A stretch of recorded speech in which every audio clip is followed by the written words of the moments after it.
al kol Elohim. Asher yadu.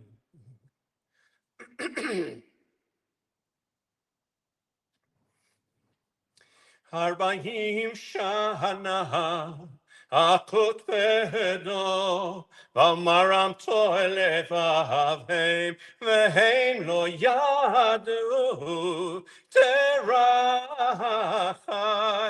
אשר נשבעתי ואפי אם יבונל מנוחתי שירו לאדוני שיר חדש שירו לאדוני כל הארץ שירו לאדוני ברכו שמו בשרום יום ליום ישועתו איי ספרו והגויים כבודו בכל העמים נפלאותיו כי גדול אדוני ומולל מאוד נורא הוא הכל אלוהים כי כל אלוהי העמים אלילים אדוני שמיים עשה הוד וידע לפניו עוז ותפארת במקדשו ללי ללי ללי ללי ללי ללי ללי הבו לאדוני משפחות העמים הבו נא כבודו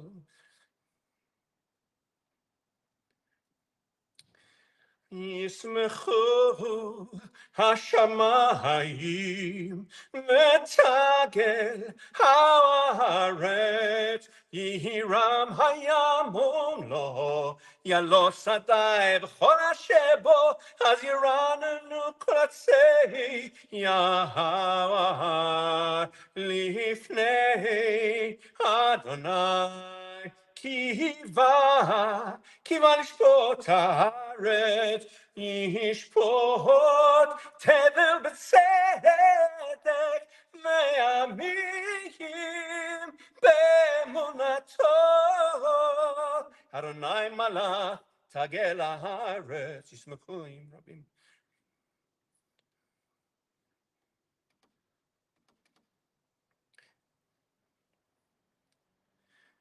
אוהבי אדוני שנראה שומר נפשות חסידיו מיד רשעים יצילם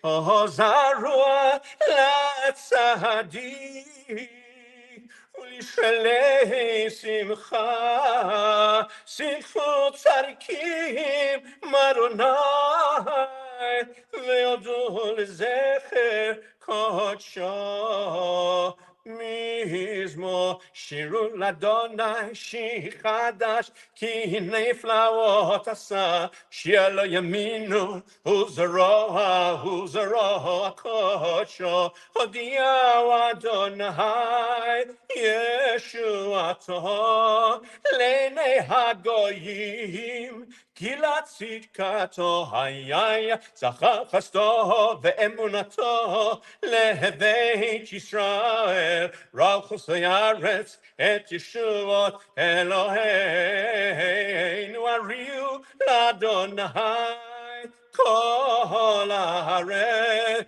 פיצחו ורננו וזמרו זמרו נא ירם הים ומלוא תבל ויושבה נרות ימחת יחררים ירננו לפני אדוני קיווה לשפוט הארץ ישפוט תבל בצדק וימים במישרים אדוני מלך יגזו עמים